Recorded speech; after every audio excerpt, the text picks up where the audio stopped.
Hello दोस्तों, नमस्कार। भेल की तैयारी में लग चुके हैं। आपके लिए जो है दमदार सेशन लेके आए हैं जो वेरी वेरी इंपॉर्टेंट क्वेश्चन रहने वाले हैं। अगर क्लास 1 नहीं देखे हैं तो क्लास 1 जाके वीडियो के प्लेलिस्ट से देख लीजिए। और शेखर सर रीजनिंग पढ़ा रहे हैं बहुत कम समय में अच्छे कंटेंट के साथ। अगर पढ़ना है रीजनिंग तो वीडियो के प्लेलिस्ट में जाके शेखर सर पढ़ा रहे हैं रीजनिंग, वो भी आप जरूर पढ़ें। और यहाँ से जो है आज हमारा दूसरा क्लास रहने वाला है एमसीक्यू फिटर टेट का थ्योरी का, ठीक है ना। तो वो जो है आप यहाँ से पढ़िए। ऐसे क्वेश्चन हैं जो बार बार कहीं ना कहीं पूछे जा चुके हैं। अगर ठीक है तो आज का सेशन हम स्टार्ट करते हैं फर्स्ट क्वेश्चन के साथ। सबसे पहले हमारा क्वेश्चन है कि तीन वर्गाकार खुरुचिनिका कह रहा है कि तीन वर्गाकार खुरुचिनिका उपयोग खुरुचने के लिए किया जाता है। बड़े व्यास वाले छिद्र, असर वाली सतहें, और सी है छोटे व्यास वाले छिद्र, और डी है बड़ी स्पॉट सतहें। तो इसका राइट आंसर हो जाता है छोटे व्यास वाले छिद्र का उपयोग, छिद्र को जो है खुरुचने के लिए ट्रेंगुलर स्क्रैपर का प्रयोग किया जाता है, ठीक है ना। ट्रेंगुलर बड़े व्यास के लिए कहेगा तो ब्लू नोज मार देना है, ठीक है। और बड़ी स्पॉट सतह कहेगा ना तो फ्लैट स्क्रैपर का उपयोग किया जाता है। किसका किया जाता है? फ्लैट स्क्रैपर का प्रयोग किया जाता है। नेक्स्ट क्वेश्चन, अगला क्वेश्चन है हमारे कि धागे की पिच डैश है। धागे की पिच डैश है, ठीक है ना। पिच ऑफ थ्रेड, ठीक है। देखिएगा दो बिंदु धागों में नट का एक चक्कर, ठीक है। एक बी नंबर है प्रति इंच धागे के बराबर, और सी है हेलिक्स कोण के बराबर, और डी है एक धागे के केंद्र के बीच की दूरी अक्ष रेखा के समानांतर असमान धागे की केंद्र। तो ये जो है इसका राइट आंसर हो जाता है। पिच सीधा समझिए, थ्रेड में एक दांत से दूसरे दांत के बीच की दूरी जो क्या कहलाती है? पिच कहलाती है। क्या कहलाती है? पिच कहलाती है। तो सर ऐसा लिखा हुआ मिलेगा, कुछ अटपटा टाइप का लगेगा तो आपको घबराने की जरूरत नहीं है, जो है वही पूछा जा रहा है, ठीक है। अगला है स्प्रिंग डॉवेल पिन का दूसरा नाम है। स्प्रिंग डॉवेल पिन का दूसरा नाम क्या है? तो वह जो होता है रोल पिन। क्या होता है? रोल पिन बोला जाता है। क्या बोला जाता है? Role pin.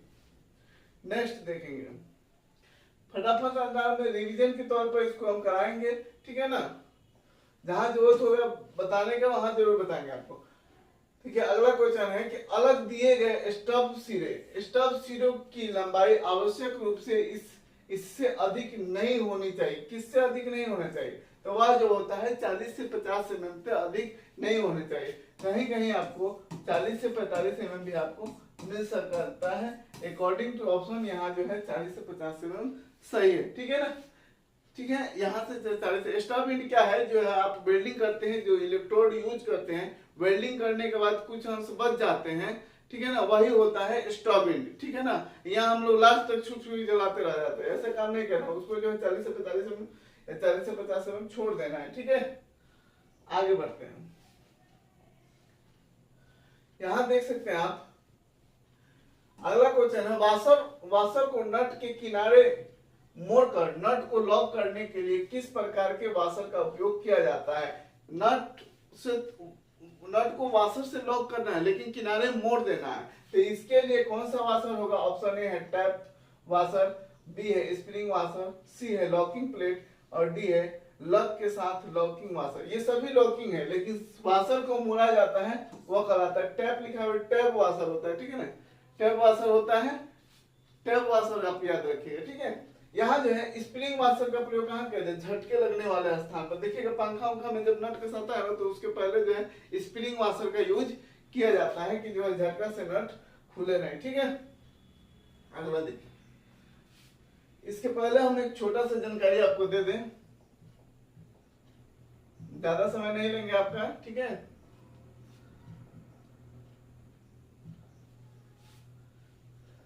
अगर आप भेल की तैयारी मन से कर रहे हैं, अपने आप को जांचना चाहते हैं, टेस्ट देना चाहते हैं, तो हमारे जो है फीटर टॉपिक स्टडी ऐप से जो है ये ऐप का लोगो है, जो है देख सकते हैं यहाँ पे ऐप का लोगो आपको इस पर दिख रहा होगा।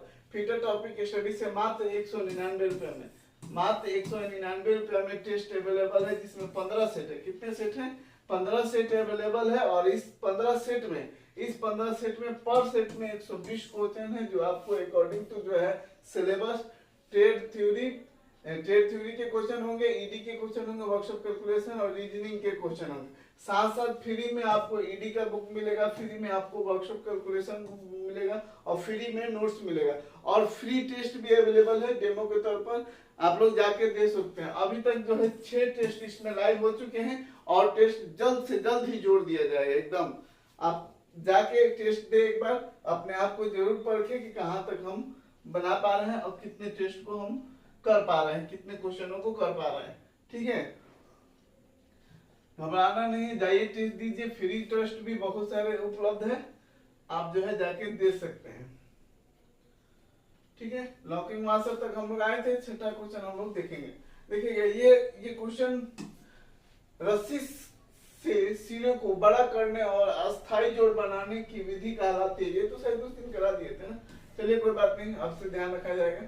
ठीक है ना, अस्थाई जोड़ बनाने के लिए जो गांठ प्रयोग करते हैं उसे कहते हैं क्रोइंग, लिखा गया है। ठीक है ना,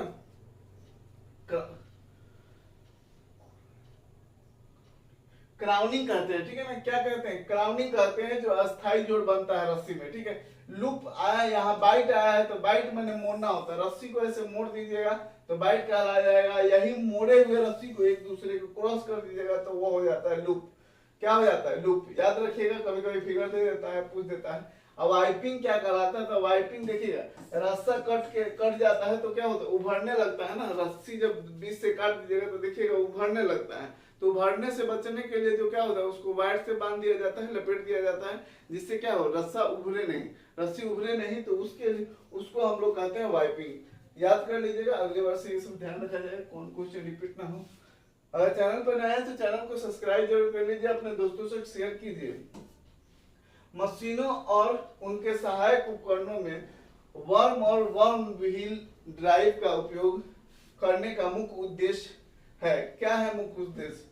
ठीक है ना, ऑप्शन ए है अधिक टार्क संचालित करना, बी है वर्म शाफ्ट से वर्म व्हील तक गति में बड़ी कमी प्रदान करना, और सी है उच्च गति संचालित करना, और डी है वर्म व्हील से वर्म शाफ्ट तक गति में बड़ी कमी प्रदान करना। तो ठीक है ना, तो ये देखिए, जब आप ये टेस्ट दीजिए ना तो आप लोग क्या किया कीजिए ना, आप लोग क्या कीजिए कि अपने मन ही मन या बुक कॉपी पेज में लिख लिया कीजिए कि हाँ कितने क्वेश्चन हमारे सही हो पा रहे हैं। तो इससे क्या होगा, एक तरह से आपका टेस्ट भी हो जाएगा, इतने कम समय में रिवीजन भी करा देंगे हम। तो यहाँ जो है इसका राइट आंसर हो जाता है बी, वर्म शाफ्ट से वर्म व्हील तक गति में बड़ी कमी प्रदान करता है। ठीक है, अगला क्वेश्चन है हमारा, कि यहाँ है कि स्टेप्ड बेल्ट ड्राइव का दूसरा नाम क्या है? स्टेप्ड बेल्ट ड्राइव का दूसरा नाम क्या है? तो ऑप्शन ए है जॉकी बेल्ट ड्राइव, बी है समकोण बेल्ट ड्राइव, सी है शंकु पुली बेल्ट ड्राइव, और डी है लूज पुली बेल्ट ड्राइव। तो इसका राइट आंसर हो जाता है शंकु पुली बेल्ट ड्राइव। अगर चैनल पर नए हैं तो चैनल को सब्सक्राइब जरूर कर लीजिए आप सभी, है ना। क्वेश्चन के प्रति अपनी राय जरूर रखिए। क्या ऐसे क्वेश्चन है जिसमें जो बार बार पूछा नहीं गया है कंपटीशन में, सभी क्वेश्चन जो है पूछे जा चुके हैं, और यही क्वेश्चन आते हैं। देखिए हार्ड पढ़ा दिया जाए, आपको कुछ समझ में नहीं, आपको भी लगेगा नया सर जी क्वेश्चन आ रहा है, पता चलेगा एग्जाम में आएगा नहीं।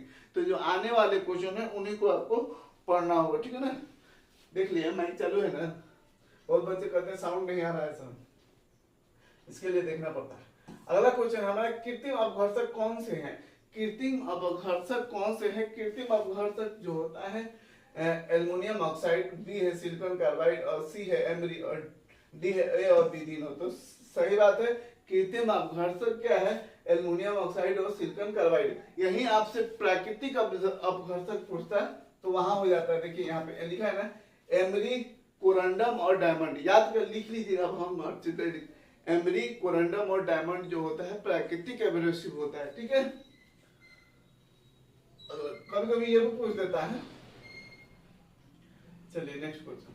अभी तक चैनल पर नए हैं, और देखिए इस एग्जाम में ना आपको बता दें कि नॉन टेक्निकल एक बहुत बड़ा फैक्टर होगा आपको रिजल्ट बनाने में, मेरिट बनाने में। तो जो भी साथी देख रहे हैं केवल थ्योरी ना पढ़े, कुछ जो है रीजनिंग वगैरह पढ़े, शेखर सर पढ़ा रहे हैं रेगुलर हम लोग हम भी आपके साथ रेगुलर हो जाएंगे, शेखर सर भी रेगुलर हो जाएंगे। आप अपना प्यार तो दीजिए, आप अधिक से अधिक लाइक कीजिए, शेयर कीजिए, कमेंट कीजिए, तभी तो हम भी रेगुलर, हमें तो जाए, हम भी तो समझे कि हमारे बच्चे हमको समझ रहे हैं, हमको जानना चाहते हैं, हमसे अच्छा पढ़ना चाहते हैं, तभी तो हम भी रेगुलर हो जाएंगे। तो आप लोग भी प्यार दीजिए, तो अधिक से अधिक हम लोग रेगुलर होकर आपको अच्छी कंटेंट कम समय में उपलब्ध कराएंगे, आपका समय बर्बाद नहीं करेंगे। भीड़ के बड़े पैमाने पर उत्पादन के लिए खाद पर प्रयुक्त उपकरण है। कौन सा खाद उपयोग किया जाता है भीड़ के अधिक उत्पादन के लिए? ठीक है ना।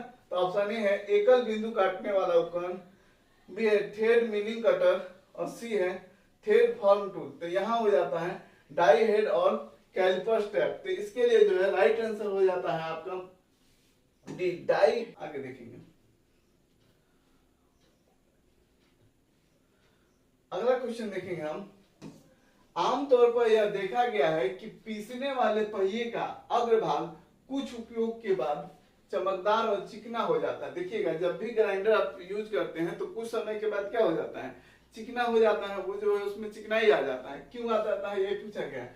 या निम्नलिखित में से किसी एक कारण से कांच जैसा हो जाता है, मतलब चिकना हो जाता है, चमकदार हो जाता है, वो शीशे जैसा हो जाता है। क्यों होता है? ऑप्शन ए है पहिए का ग्रेड बहुत कठोर, बी है पहिए का अपघर्षक उद्देश्य के लिए उपयुक्त नहीं है, सी है दोनों का आकार बहुत मोटा, और डी है पहिए की संचालन संरचना बहुत खाली है। तो ऑप्शन ए जो है पहिए का ग्रेड बहुत कठोर है। पहिए का ग्रेड बहुत कठोर होने के कारण क्या हो जाता है, वो खींच नहीं पाता है और वो जो है शीशे की तरह चमकीला हो जाता है। ठीक है ना। तो राइट, जो भी साथी आप कितने क्वेश्चन कर पा रहे हैं कमेंट में जरूर लिखें, अपना आंसर जरूर बताएं कि हाँ हम इतने क्वेश्चन कर पाए। आपको अगर आसान क्वेश्चन लग रहा है तो चैनल पर नया है तो चैनल को सब्सक्राइब कर लीजिए और शेयर करना ना भूलिए। ठीक है। निम्नलिखित में से कौन सा कारण है थ्रेड कटिंग के दौरान थ्रेड की गलत पिच सिंगल पॉइंट टूल से, है ना, यह छोड़ दिए क्या सर कुछ? निम्नलिखित में से कौन सा कारण है थ्रेड कटिंग के दौरान थ्रेड की गलत पिच सिंगल पॉइंट टूल से? ठीक है ना, क्या कारण है सिंगल पॉइंट टूल से जो है थ्रेड की गलत पिच आ जाती है? ठीक है ना, चेजर गियर का गलत चैन, बी है लीड स्क्रू का घिस जाना, और सी है हाफ नट का घिस जाना, और डी है ये सभी। तो इसका राइट आंसर आपको बताना है। ये राइट आंसर जो है ये सभी कारण हो सकते हैं। ठीक है ना, ये सभी कारण है। आगे बढ़िए,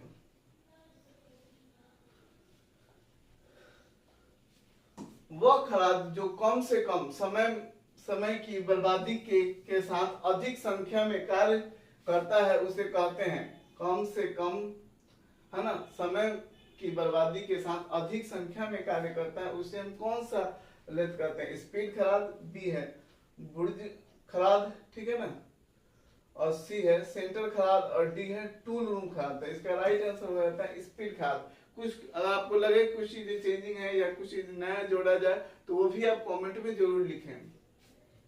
कमेंट नहीं कीजिएगा तो हम कैसे जानेंगे? कुछ लोग पहले ही भाग गए होंगे तो सोच रहे होंगे कि हाँ जी छोटा क्वेश्चन है, एक से एक क्वेश्चन मिलेगा, अंत तक जुड़े रहिए। एकदम समझिए मॉक टेस्ट दे रहे हैं आप, और टेस्ट को देते जाइए।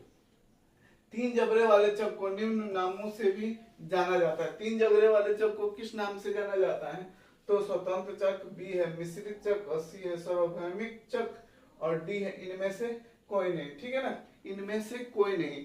तो ये इसका राइट आंसर हो जाता है सार्वभौमिक चक, मतलब यूनिवर्सल चक कहा जाता है। थ्री जो चौक आप देखे हैं ना भैया, थ्री जो चौक देखे हैं लेफ्ट में, उसको यूनिवर्सल चक कहते हैं। कौन सा चक कहते हैं? यूनिवर्सल चक कहते हैं। यहाँ एक नाम आया है स्वतंत्र चक। स्वतंत्र चक किसको कहते हैं? फोर जो चक को कहते हैं। क्यों फोर जो चक को स्वतंत्र चक कहते हैं? कि हर जबरा जो है अलग अलग खुलता है, अलग अलग कसा जाता है। ठीक है, अगला क्वेश्चन देखिए। अगला क्वेश्चन है हमारा कि निम्नलिखित में से कौन सा एक केंद्र खराद का भाग नहीं है, मतलब जो है सेंटर लेथ का भाग नहीं है। क्या है? सेंटर लेथ का भाग नहीं है। तो ऑप्शन ए है सैडल, बी है फीड रॉड, सी है आर्बर, और डी है लीड स्क्रू। तो सर जी आप जानते हैं कि सैडल जो होता है कैरेज के ऊपर लगा होता है, ठीक है ना, कैरेज में लगा होता है, और फीड रॉड आप देखे ही हैं एप्रन के नीचे होता है। आर्बर आप नहीं सुने होंगे, आर्बर सुने होंगे। आप ड्रिल में चक को बांधने के लिए आर्बर का प्रयोग किया जाता है। और लीड स्क्रू का प्रयोग कहाँ किया? लीड स्क्रू लेथ में लगा होता है। तो यहाँ जो है इसका राइट आंसर हो जाएगा